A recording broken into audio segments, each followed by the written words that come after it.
Queridos irmãos, queridas irmãs, nós estamos iniciando mais um programa, o Evangelho por Dentro, o estudo do Evangelho de Jesus à luz da doutrina espírita. Hoje nós temos o texto A Cura de 2 Cegos, que está nas anotações de Mateus, capítulo 9, versículos de 27 a 31. Nós vamos pedir o Leonardo para ler o texto para a gente. E partindo Jesus dali, seguiram-no 2 cegos, clamando e dizendo: Tem compaixão de nós, filho de Davi. E quando chegou à casa, os cegos se aproximaram dele, e Jesus disse-lhes: Credes vós que eu possa fazer isto? Disseram-lhe eles: Sim, Senhor. Tocou então os olhos deles, dizendo: Seja-vos feito segundo a vossa fé. E os olhos se lhes abriram. E Jesus ameaçou-os, dizendo: Olhai que ninguém o saiba. Mas tendo eles saído, divulgaram a sua fama por toda aquela terra. Nós temos vários episódios em que Jesus opera a cura dos cegos.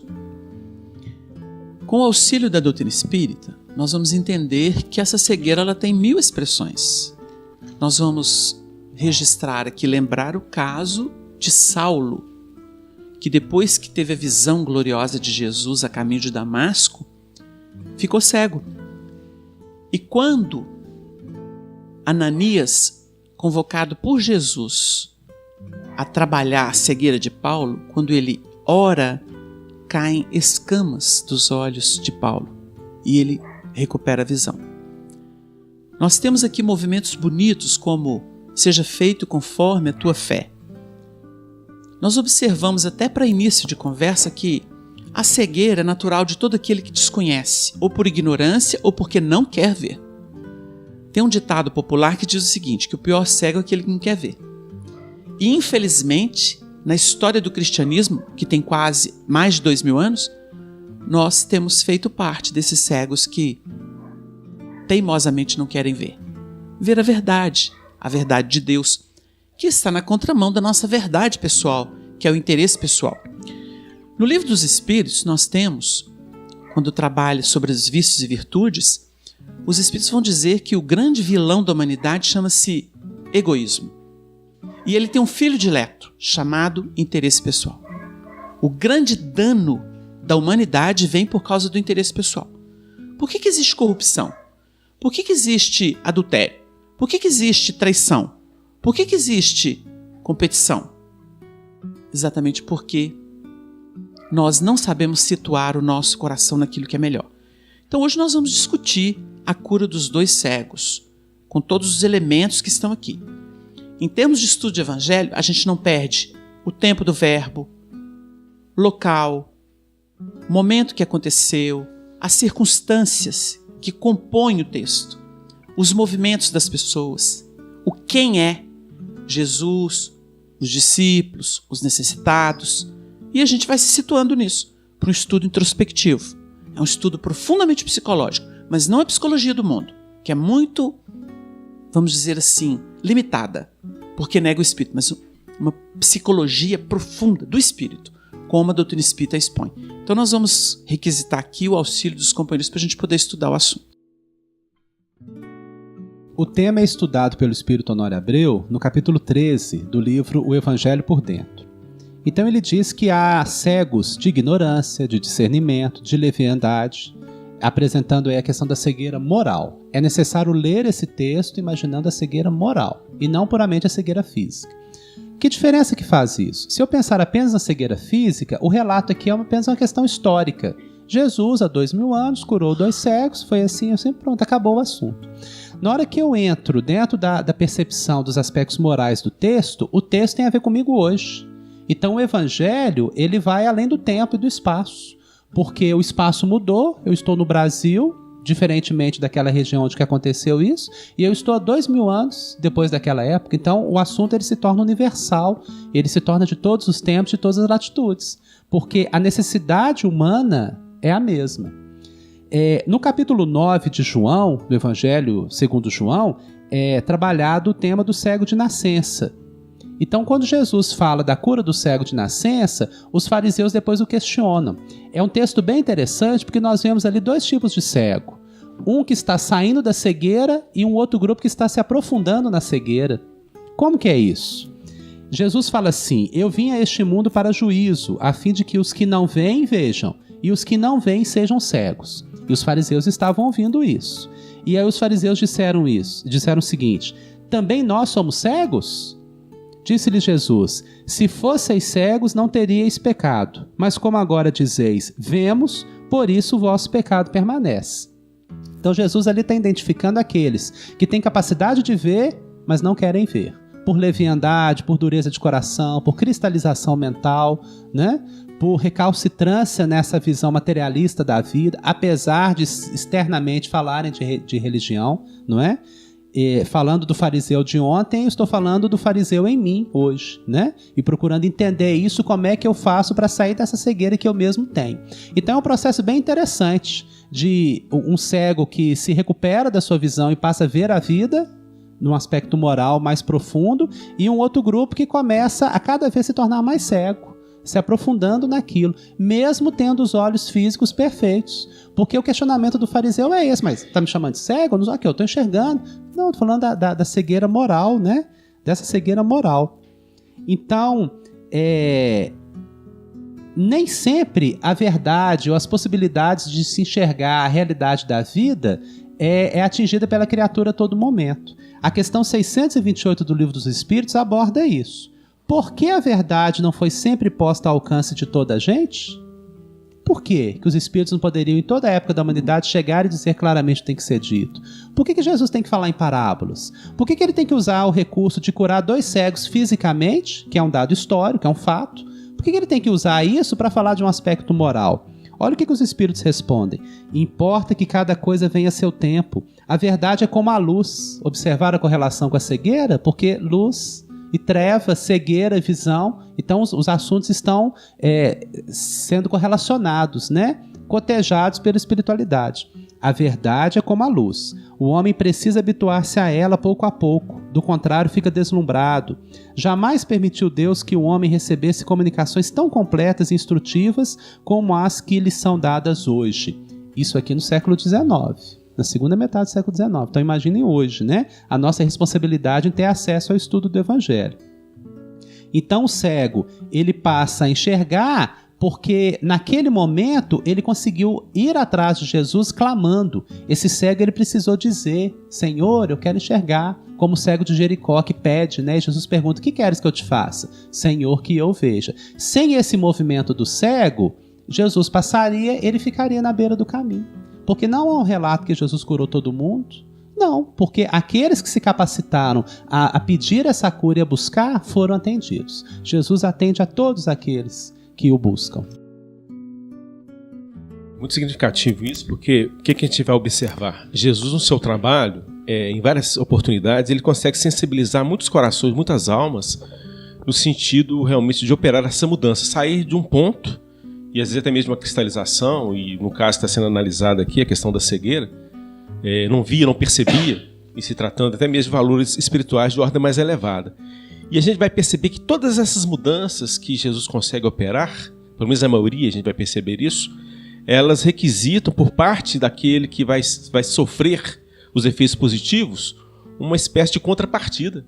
Que esse esforço, ir atrás, né, clamar altas vozes, clamar ainda mais, pedindo ali, solicitando alguma coisa, para que realmente os efeitos possam ser devidamente positivos na intimidade da criatura, porque o objetivo das orientações, o objetivo do trabalho evolutivo, que a gente começa a entender com a doutrina espírita, é a transformação do ser da criatura, não é simplesmente a criatura voltar a ver, a enxergar, ou diante de um problema, dificuldade, ela ter uma melhoria, mas aquilo tem que produzir uma mudança, uma transformação mais profunda no ser, se tratando do próprio entendimento, da própria compreensão. E muitas vezes a cura, vamos analisar dessa forma, com esse termo, ela não está simplesmente na solução do problema. Às vezes o problema é o caminho para que a criatura encontre a cura real, a visão mais clara, mais objetiva. A gente está lembrando aqui no Evangelho segundo o Espiritismo, aquela página de Vianney Curadas, né, em que uma menina é levada até ele para poder realmente recuperar a visão. né? E ele vai tecendo uma série de comentários e no final ele mostra claramente que para aquela companheira que ele se encontrava, o processo de percepção mais amplo que se daria na sua alma seria a partir daquela restrição no campo perceptivo, objetivamente falando, no plano físico, da visão, que estava elaborando a capacidade íntima dela, numa visão transcendente, né? Então é interessante observar isso. O objetivo é promover na intimidade da criatura a mudança e a transformação. Se a criatura corre, ela busca, ela vai atrás, ela luta, ela se abre, apresentando essa contrapartida, automaticamente, pelas próprias circunstâncias e pelo próprio direcionamento, aciona, né, aquela transformação. Mas a criatura passa a ter um discernimento diferenciado, de modo que ela caminhe com segurança, de modo que ela possa dar uma resposta mais positiva à vida com os novos recursos que ali foram desenvolvidos. Porque vamos tentar imaginar a situação desses dois cegos ao longo de um determinado período, né? É uma situação mais difícil, obstáculos, dificuldades que levam à reflexão, né? E a criatura quer vencer aquilo de toda forma. Mas é importante que se elabore na intimidade conceitos, valores, princípios que estabeleçam essa contrapartida, para que o direcionamento a ser feito pela espiritualidade, pela própria natureza, com auxílio, né, desses benfeitores, promova o ser, promova a criatura. Vá e não peques mais. Ou seja, não reincida naquilo que promoveu a limitação, promoveu ali o distúrbio, que está sendo devidamente redirecionado. Essa questão de ver, ela está muito relacionada com a questão da fé. O Paulo, na Epístola aos Hebreus 11:1, ele diz assim: a fé é o firme fundamento das coisas que se esperam e a prova das coisas que não se veem. A definição de Paulo, embora muito filosófica, ela traça um perfil, prova das coisas que não se vê. Então a gente diz assim: a fé é um movimento interno de percepção que ultrapassa os acontecimentos ordinários e ela começa a tanger as aquisições morais do ser, porque a fé está relacionada com o senso moral. Allan Kardec vai valorizar muito o senso moral na obra da codificação e vai dizer que esse senso moral é que autoriza as pessoas a compreenderem o espiritismo, por exemplo. O desenvolvimento do senso moral autoriza a pessoa a ter essa profundidade de visão. E nós vamos entender o próprio codificador na palavra de grandes nomes do espiritismo e dos próprios espíritos benfeitores, que Kardec era um clarividente. Ah, então o Kardec era médium? Não. Quando eles falam que Kardec era um clarividente, é porque ele fazia o diagnóstico da evolução, da estrutura psicológica, emocional da humanidade. E por isso ele foi um instrumento muito hábil na mão dos espíritos para organizar a obra da terceira revelação, o Consolador prometido por Jesus. Quando a gente observa a capacidade do codificador tanto em perguntar, né? O Honório Abreu, que a gente cita muito aqui nos estudos, ele dizia assim para a gente: no estudo da doutrina, a gente não sabe o que é mais inteligente, se a pergunta, se a resposta dos espíritos. A pergunta foi do codificador. Então, na verdade, você está lidando ali com espíritos superiores, tanto o que estava encarnado quanto os que estavam desencarnados. Agora, ele sabia perguntar. Uma vez conversando com Divaldo Franco sobre um livro que nós publicamos, Diálogo Espírita, pela Federação Catarinense, ele disse para mim assim: meu filho, o que é mais difícil é saber perguntar. Porque ele elogiou a obra. Ele falou assim: que inteligência essas perguntas, proporcionando a você a capacidade de ensinar o espiritismo, o evangelho. Então a gente assinala isso porque nós precisamos entender o assunto. E aí o Kardec ele se torna um clarividente porque não é mediúnico, é a capacidade do espírito lúcido, experimentado, que enxerga as equações, as possibilidades e sabe argumentar, sabe investigar, sabe deduzir, sabe coadjuvar os espíritos superiores na obra. Então a gente fecha esse assunto para poder dizer o seguinte: a fé, ela é um movimento moral. Ela é um instrumento do espírito que acordou. E ele começa a investigar o mundo. Então, quando fala aqui do cego, quando Jesus toca, a gente poderia dizer que a operação é mais ou menos a seguinte. Eu estava ali batendo cabeça, brigando em casa, com o elemento de casa. Não conseguia entender o elemento, não conseguia. De repente esbarrei com alguém na rua, um companheiro do passado. Falei, fulano, você tá bom? Tô bom. O que você anda fazendo? Eu agora tô mais tranquilo, minha vida tá mais em paz. Falei, eu tô precisando disso. Onde é que você arrumou isso? Eu agora frequento o Centro Espírita. Leio a obra de Allan Kardec, leio a obra de Chico Xavier. Depois disso eu fiquei iluminado.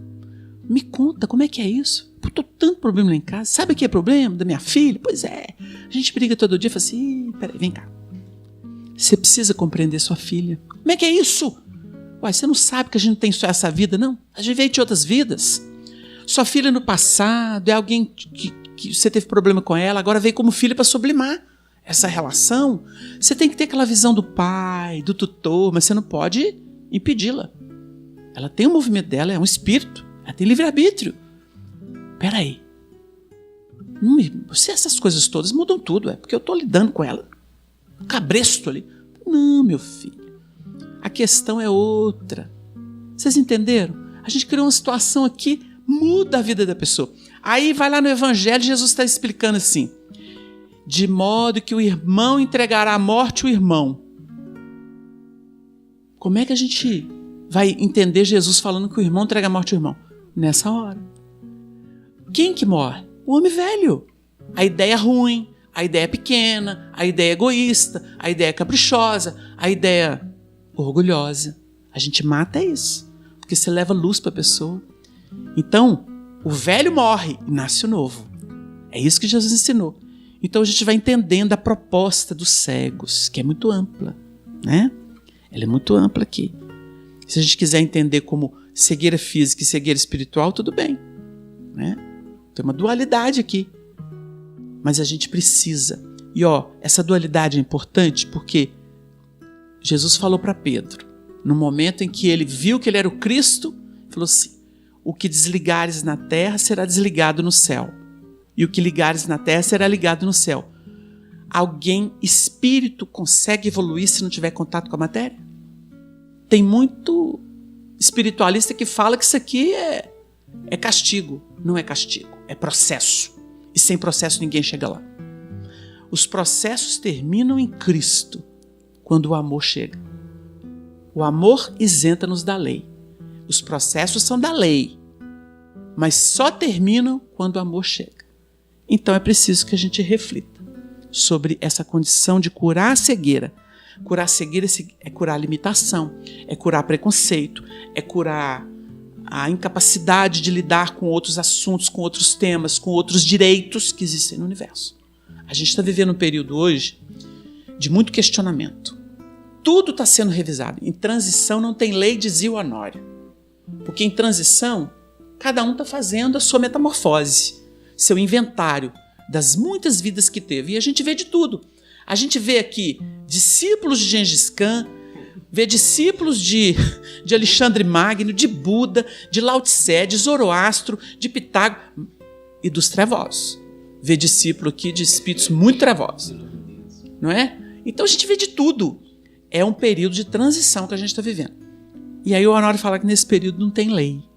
Por quê? Nós estamos vendo o questionamento das instituições, o questionamento sobre sexualidade, questionamento sobre casamento, questionamento sobre família, sobre laços afetivos, sobre amizade. Tudo que existe na Terra está sendo revisado. O que é isso? Nós estamos nos preparando para desarticular o homem velho para formar o novo. E aí vem um estudo interessante. O Evangelho é todo ele de posturas morais. O que é moral na doutrina? Regra de bem proceder. Ou seja, Jesus tem uma conduta, tem um posicionamento, e ele vai ensinando para a gente. Ação e reação em nível luminoso. Então a gente estuda o Evangelho, consegue emoldurar o Evangelho com a doutrina e cria no pensamento uma concepção ética da vida. Essa é nossa.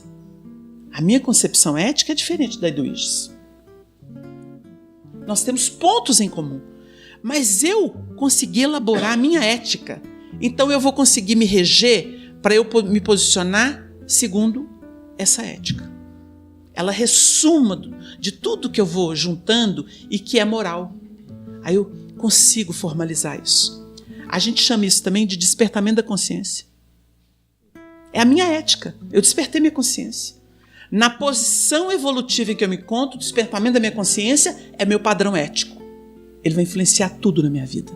Então, nós estamos aprendendo isso aqui. A gente está fazendo esse movimento, não é? Agora, é muito interessante porque, analisando a partir do processo da cura, isso vai estar presente nos movimentos da vida, a questão da fé, né, que começou a trazer alguns pontos super importantes para nós. Porque de onde vem essa fé? Será que é um dom dado por Deus de forma gratuita? Aí Emmanuel vai nos ajudar a entender um pouco mais no livro Pensamento e Vida. Porque ele fala para a gente o seguinte, que a fé é uma força que nasce com a própria alma, certeza instintiva da sabedoria de Deus.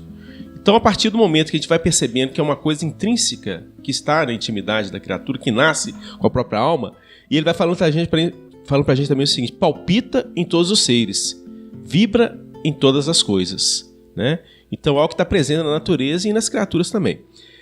Mostra-se no cristal fraturado que se recompõe. Revela-se na árvore decepada que se refaz. A força da fé é presente na natureza, né? E vão percebendo uma dinâmica diferenciada com a consciência que se abre. É imprescindível acentuar em nós a confiança no bem, para refletir a grandeza. Aí a gente vai perceber uma imagem que ele traz muito, muito interessante para a gente, é a questão do sol, né? E utilizando uma lente. Porque a gente pega a lente com o sol e intensifica ali o poder dos raios solares. E a gente às vezes até queima uma folha, por exemplo, um pedaço de papel. E a partir do momento que a gente percebe isso, essa movimentação, a gente vai conseguir realmente direcionar de forma positiva. Porque nesse contexto todo que ele vai apresentando para nós no capítulo, ele coloca de forma muito clara, muito evidente, a questão de valorizarmos sempre o bem. Valorizar sempre o bem. Em todos os acontecimentos, em todas as circunstâncias da vida, da existência, não importa. A situação, a princípio, é uma situação complicada, difícil, não. Isso tem um motivo, tem uma razão de ser. E vamos salientar o lado positivo do acontecimento. A gente estudou, né? A gente estuda no livro dos Espíritos a questão da lei de destruição, que não é destruição, é transformação. Então, se o tempo fechou, se a coisa está mais complicada, está mais difícil, a lei divina vai nos mostrando que tem um objetivo ali. E focar nisso. Isso desenvolve em nós o que? Uma dinâmica, uma força íntima, que realmente nos conduz de uma forma mais harmônica, operando as mudanças, as transformações, as curas reais no ser da criatura. Vou pegar um exemplo muito simples. A criatura é tomada por enfermidade, vai ficar de cama, ali, de repouso por um determinado período. Ela pode se entregar ao desânimo e valorizar negativamente aquela situação. Mas se ela tem fé, se ela valoriza o bem, como ele está mostrando aqui para nós, o que ela vai fazer? Não, eu estou enfermo mesmo, meu organismo está debilitado.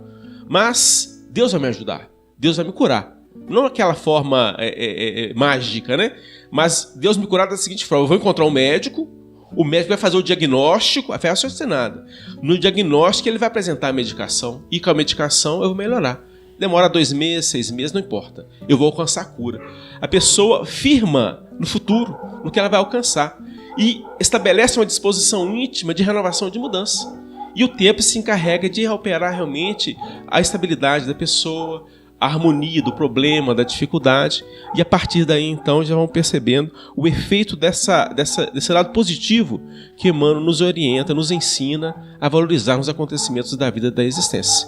Então essa fé operosa que estabelece e promove as mudanças, em que as curas reais profundas do ser da criatura, por valorizarmos com as forças do nosso espírito aquilo que é bom, sempre o lado bom, o lado positivo dos acontecimentos. Deus é Pai, não quer, né, a morte do pecador, que é a sua transformação, né? Então são pontos para a gente poder ir refletindo aí, em se tratando da cura específica aqui dos 2 cegos, né?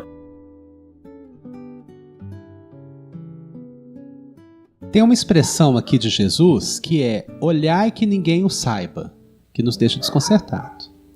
Não seria do interesse de Jesus divulgar essa cura e que todo mundo chegasse, e ele curasse todo mundo? Isso não seria proveitoso para a divulgação do Evangelho? Mas não apenas nessa passagem, em várias outras. Jesus cura, chama a criatura num canto e fala assim, não conta para ninguém. Não é para você ficar por aí dizendo que eu te curei. olhai que ninguém o saiba. Quando Jesus faz várias orientações aos discípulos, já se aproximando do seu momento de crucificação, de desencarne e ressurreição, ele diz assim: ide por todo mundo, pregai o evangelho a toda criatura. Então parece uma contradição. Uma coisa que no momento ele fala que não era para divulgar, depois ele fala que é para divulgar. Por que é necessário pensarmos isso? Porque esse momento aqui, em que corações amigos se reúnem junto a uma mesa e estudam o evangelho, e isso é divulgado pela internet, e se procura, tem-se a alegria de saber que isso vai atingir corações não se sabe onde, estamos fazendo divulgação. Pela nossa capacidade de ensinar, de forma nenhuma, mas pela capacidade fraternal de movimentar o assunto e de querer que os outros movimentem também, de saber que isso está acontecendo em todo mundo. Então, como é que fica essa questão da divulgação? É para divulgar ou não é? Vamos entendendo, com o auxílio do próprio texto e de outros textos também que a codificação vai nos trazendo, que a obra espírita vai nos informando, que não se deve tentar convencer as criaturas. O evangelho não vai trabalhando com constrangimento, com violência. No Boa Nova é dito que o amor não age com inquietação. Então não se tem que ter essa preocupação de que todo mundo entenda, e que todo mundo tem que entender na medida que eu entendo, não é? Então é como se Jesus dissesse assim: vamos entender dessa forma, olhar que ninguém o saiba. Se as pessoas vierem simplesmente porque eu estou curando, não é esse o objetivo. Porque senão vai ter uma fila enorme ali de gente procurando Jesus para se encontrar uma cura ou um movimento que seria extemporâneo. Ou seja, fora da hora, fora do tempo propício e fora da capacitação da pessoa. Porque esses 2 cegos tiveram que clamar por Jesus ao longo do caminho. Jesus não parou para curá-los. No versículo 28 é dito que quando Jesus chegou em casa, aí que ele foi conversar com eles e perguntou: vocês creem que eu possa fazer isso mesmo? E aí eles dizem que sim. E aí Jesus diz: conforme a vossa fé seja feito então a vós. Dizendo que, havendo esse mecanismo de fé, como foi explicado pelos companheiros, essa abertura dessas criaturas, o processo pode acontecer. A gente tem que dar como que permissão para que essas coisas aconteçam, né? Então, se eles divulgam aquilo para outros e vão lá buscando a Jesus, talvez não vão encontrar, e as pessoas podem ficar até frustradas. Me falaram que tem um profeta aí que está curando, eu fui lá e não fui curado. Isso pode acontecer comigo hoje. Me propuseram, me prometeram um monte de coisa, eu fui lá no centro espírita, tomei tantos passes, o espírito falou que era para eu tomar água fluidificada, e eu estou aqui com as minhas mazelas ainda. Cadê a cura que me prometeram? Então não se promete cura, né? Ela é uma proposta, ela é um convite. E no livro Palavras de Vida Eterna, o Espírito Emmanuel estuda no capítulo 2 uma frase do Evangelho que diz: não lhe dá Deus o Espírito por medida, dizendo que Deus dá em abundância. Ele dá universalmente para todos, mas cada um acolhe ou recebe aquilo que dá conta. Porque Emmanuel comenta assim: do rio de graças da vida, cada alma somente retira a porção de riquezas que possa perceber e utilizar proveitosamente. Ou seja, em muitas situações, vai ser muito mais proveitoso numa conversa com uma criatura até dizer para ela assim: você está feliz lá na religião que você professa? Naquela instituição que você frequenta, naquele culto em que você adora a Deus e se movimenta dentro do campo religioso? Permaneça lá.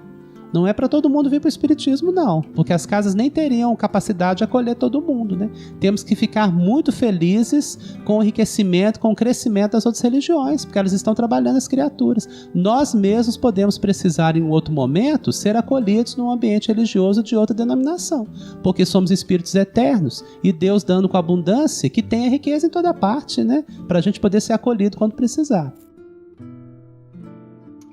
Na culminância do nosso programa sobre a cura de 2 cegos, a partir de tudo que foi trazido, nós vamos registrar o seguinte: o cego, num outro episódio de cura da cegueira, Jesus pergunta assim: que queres que te faça? Não era óbvio que o cego estava lá ceguinho? Mas Jesus respeita o livre-arbítrio da individualidade para ensinar para a gente como nos comportar diante uns dos outros. E ele diz assim: Senhor, que eu veja. Ele foi objetivo, mas nós não somos. Na fé, a gente falseia muito o ideal. Então é preciso que a gente reflita: nós queremos ver, nós queremos a verdade ou não? Então, com essa reflexão, agradecidos pela oportunidade, nós queremos desejar muita paz a todos Que Jesus nos abençoe, esteja entre nós. Até breve.